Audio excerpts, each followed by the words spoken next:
Right, so we're going to split our A4 enlargement of our fruit now into quarters. You can see on this one there is a sort of faint line which I'll just go over so it becomes solid as to where it was squared off. We're now going to split this into quarters. So it's 21, so that gives me a 10.5 measurement, dash at the top, dash at the bottom, 10.5, and we're going to join these up faintly, and that's going to give me my line going down my page, and then I'm going to do the same but in the opposite direction to come across here, 10.5, 10.5. There we go. And that is job number 1 for today. Make sure your lines are nice and faint, please, year 7. Okay, Dennis, and how he does these hyper-realistic photos, paintings of photographs of fruit. And we're going to pick a colour scheme that's going to help us use complementary colours. And just a reminder, complementary colours are colours that are opposite on the colour wheel like this. However, unlike him, we're going to pick a colour scheme that isn't realistic to our fruit to be a little bit more creative. So you could choose colour scheme number 1, which are blues and purples. You could go with colour scheme 2, which is your warm colours, and maybe adding a bit of purple in there to the red to make it a bit more creative. Or you could use colour scheme number 3, which is shades of green. Top tip, pick a colour scheme that is not your fruit colour. So my example is of an orange. So I'm going to pick the green colour scheme to be different from my original colour scheme, okay?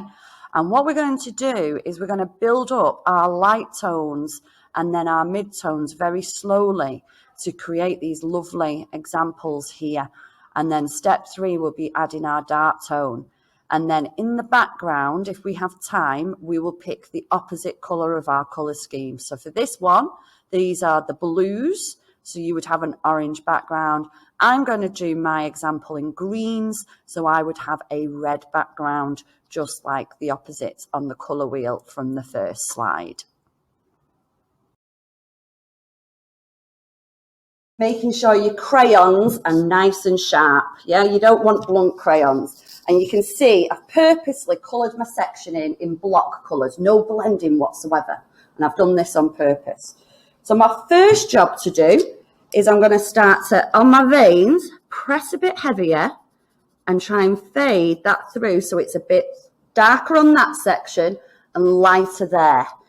What other colour can I add to try and hide some of those grey colours?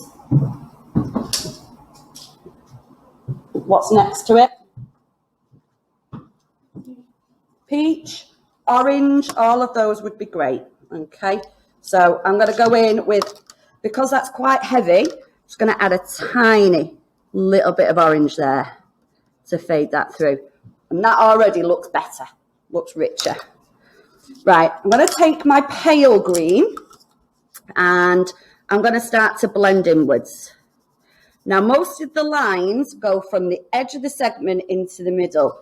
And I'm going to use a little bit of artistic license. Has anyone heard that phrase before? No.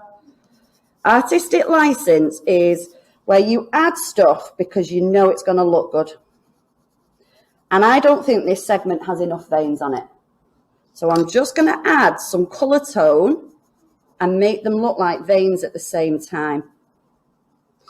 So be a bit cheeky with it and start to add some more to that. And that's going to make it look a lot better. The edging of my segment, I can go darker to make it look rounder and fade it in there. And it's going to start to look more 3D as we're coming round.